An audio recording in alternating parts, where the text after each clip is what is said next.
Assalamualaikum warahmatullahi wabarakatuh.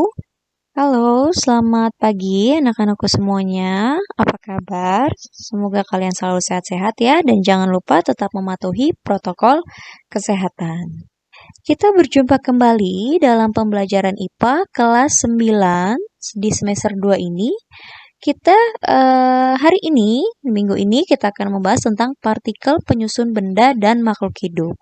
Sebelum Ibu melanjutkan penjelasan, mohon disiapkan terlebih dahulu buku kalian, buku catatan kalian, simak videonya baik-baik, kemudian catat hal-hal penting yang telah Ibu jelaskan dalam buku catatan kalian masing-masing.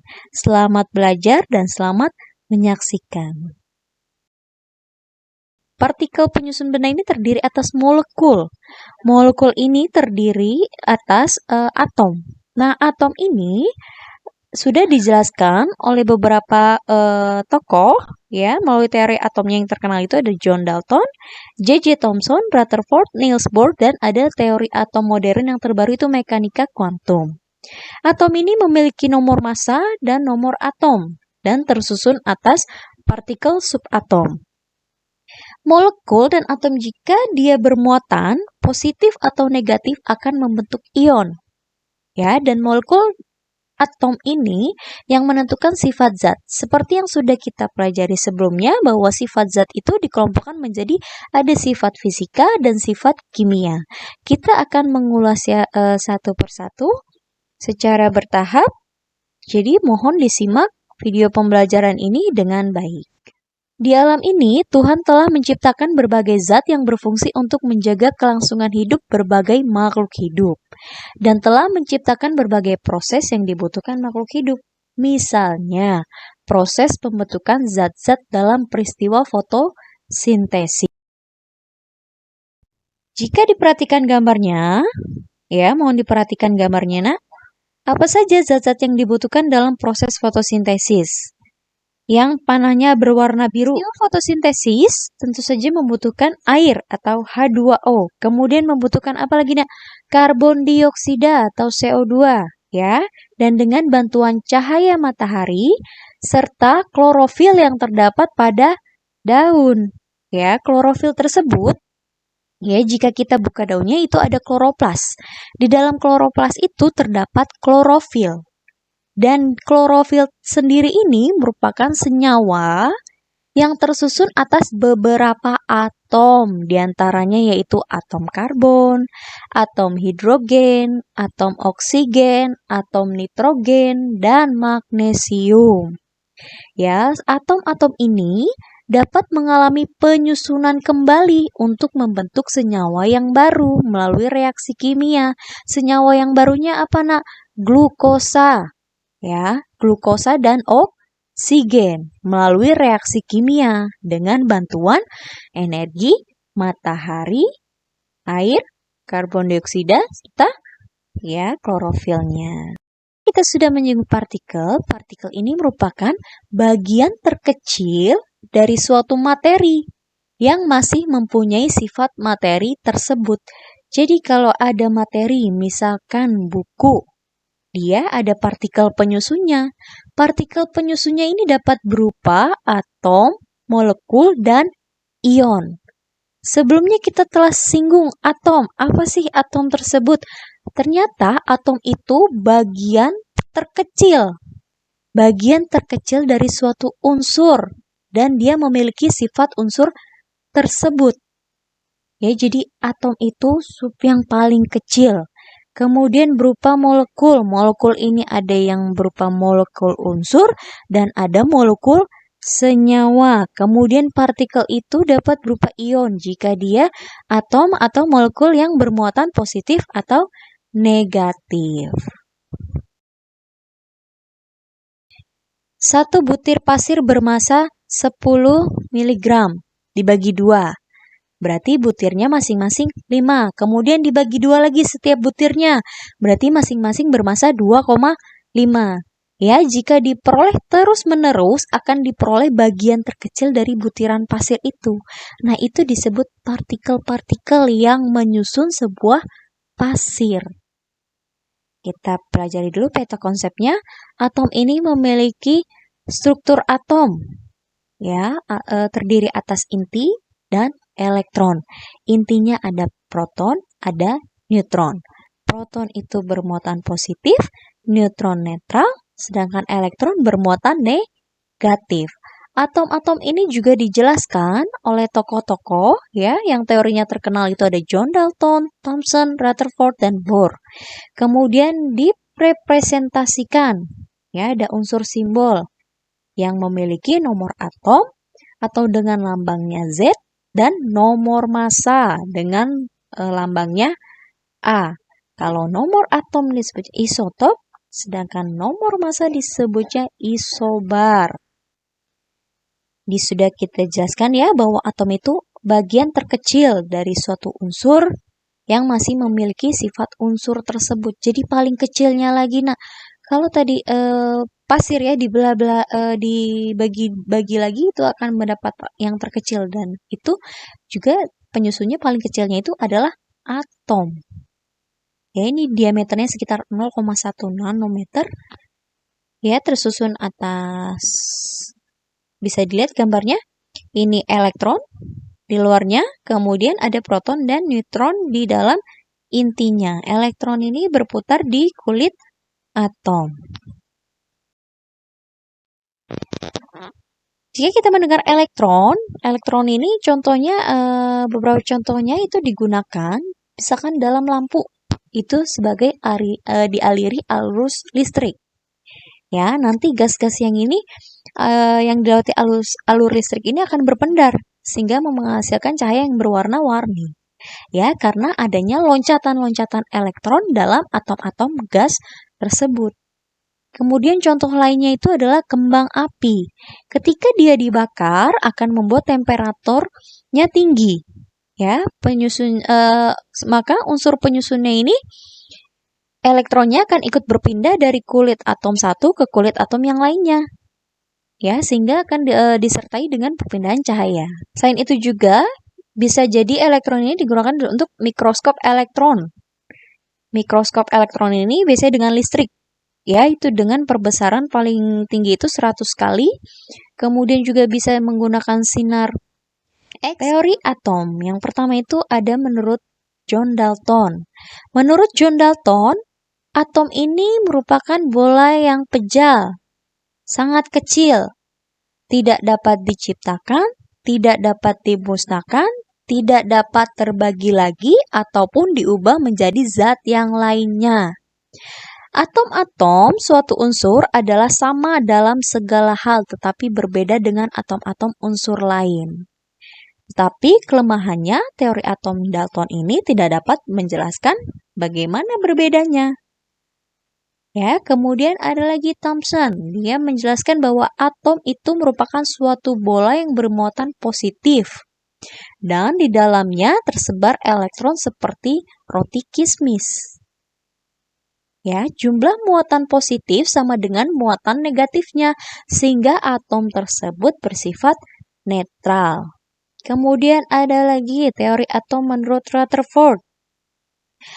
Menurut Rutherford, atom ini terdiri dari inti atom yang sangat kecil dengan muatan positif yang massanya merupakan massa atom tersebut.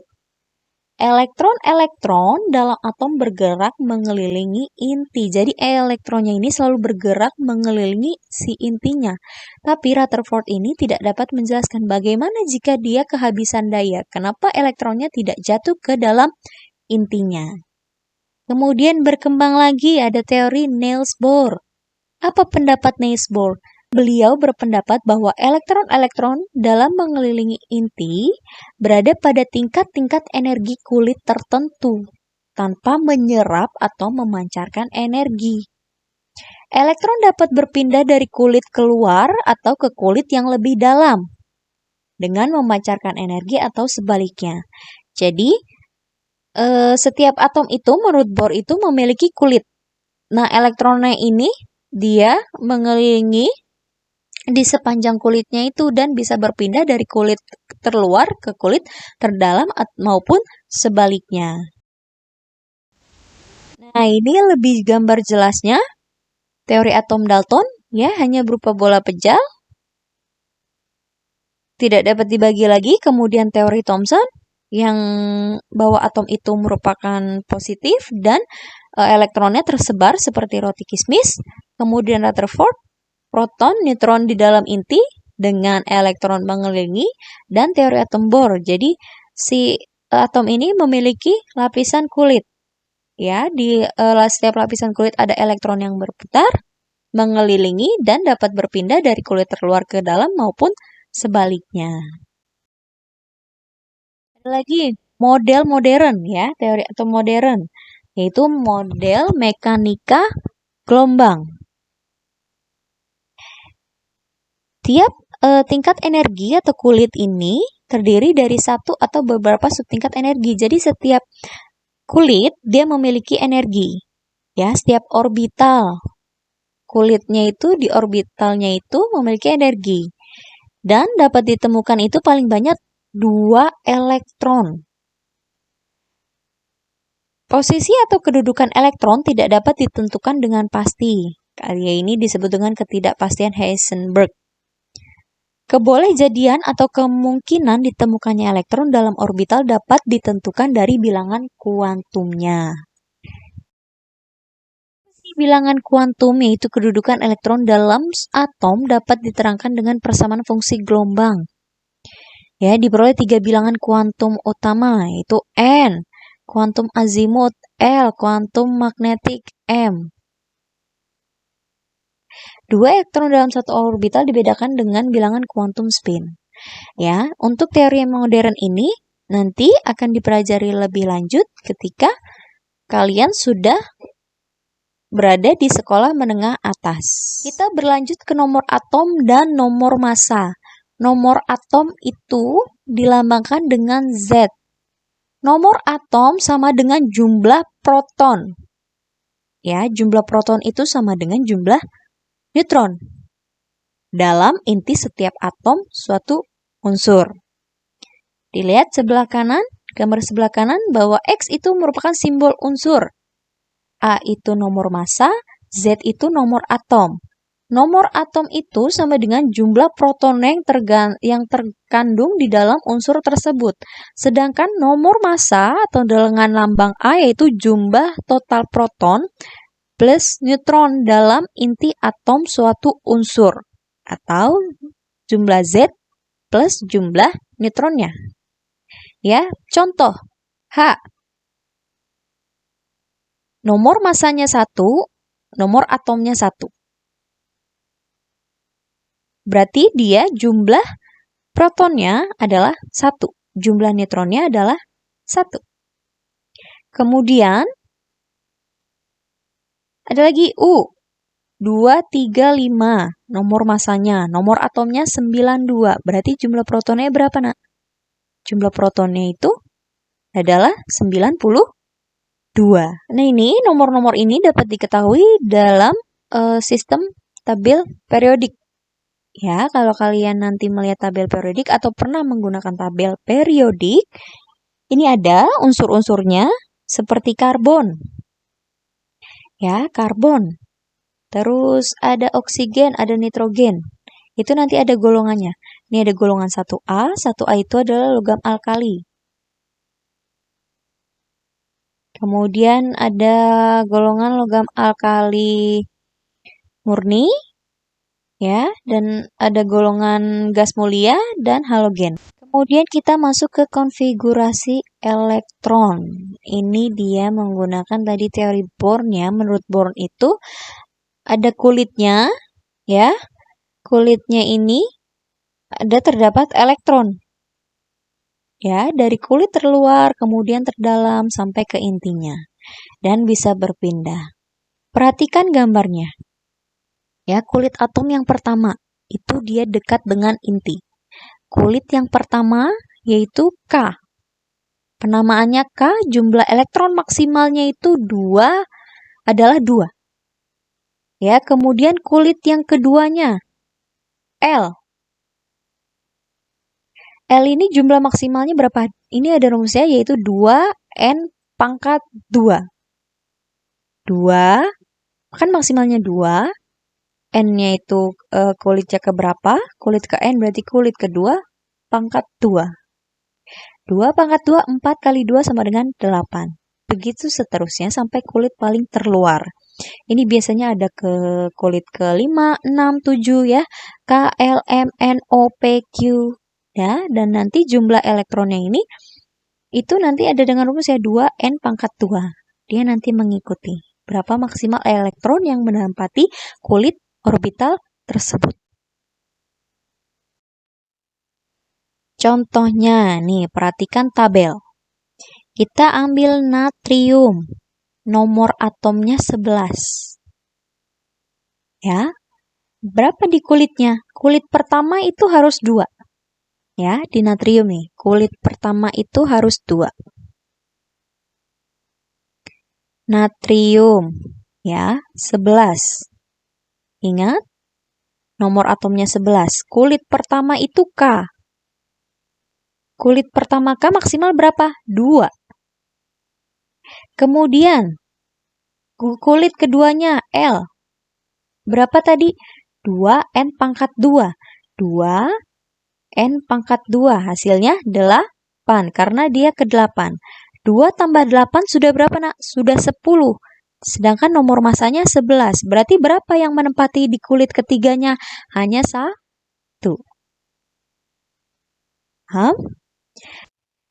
Kemudian molekul. Molekul merupakan gabungan antara 2 atom atau lebih dari atom-atom melalui ikatan kimia tertentu. Molekul ini ada molekul unsur dan molekul senyawa. Kan tadi dikatakan bahwa molekul itu gabungan antara 2 atom atau lebih. Kalau 2 atom dia namanya diatomik. Ya, seperti H2, O2, itu dia 2 atom diatomik. H2O, dia merupakan molekul unsur. Kemudian kalau molekul senyawa, ya, dia ada ikatannya. Misalkan dalam sebuah pati, itu ada glukosa. Glukosanya itu nggak hanya satu, itu banyak. Dan itu dia melalui ikatan glikosida. Seperti pada gambar dilihat, ini adalah senyawa pada amilum pada kentang. Amilum itu mengandung glukosa. Ya, yang B itu adalah senyawa selulosa pada kayu. Jadi kalau senyawa itu terdapat ikatan kimia yang mengikatnya. Suatu atom atau kumpulan atom yang memiliki muatan, entah positif atau negatif. Ion dari atom terbentuk ketika suatu atom melepas atau menerima elektron. Jika atom tersebut menerima elektron kan muatannya negatif, maka akan berubah menjadi ion negatif atau anion. Sebaliknya, jika atom tersebut melepaskan elektron, berarti yang negatifnya dilepas ya, maka akan berubah menjadi ion positif atau kation. Ya, kayak misalkan contoh Na+. 11 proton dia dan 10 elektron. Dia melepas pasti karena kelebihan positif. Kemudian Cl-. Dia muatannya negatif karena dia menerima elektron. Contoh ion lain yaitu kalium, K. Dia bermuatan positif, K+, Na+, magnesium, Ca+, Al3+. Yang minus itu dia melepas menerima elektron, itu Cl-. Ya, O2-. Itu contoh-contoh ion. Suatu senyawa yang tersusun dari ion-ion ya dalam satu ikatan. Contohnya nih garam dapur, NaCl, natrium klorida, Na+, Cl-. Dia berikatan. Ya, si atomnya ini memiliki ion ya. Dia sudah melepas elektron dan menerima elektron, kemudian dia berikatan. Ya, jika garamnya ini dilarutkan dalam air, maka akan terurai menjadi ion-ion yang positif dan ada ion-ion yang negatif. Makanya kenapa larutan elektrolit itu karena dia mengandung ion. Ya, ada juga contoh ion dalam tubuh kalian. Sekian penjelasan dari Ibu. Ya. Kita lanjut lagi minggu depan dengan hubungan partikel dengan sifat benda. Jadi sifat suatu benda dengan partikel penyusunnya apa sih hubungannya? Kita akan lanjutkan di video selanjutnya. Terima kasih banyak. Semoga penjelasan Ibu bermanfaat. Wassalamualaikum warahmatullahi wabarakatuh.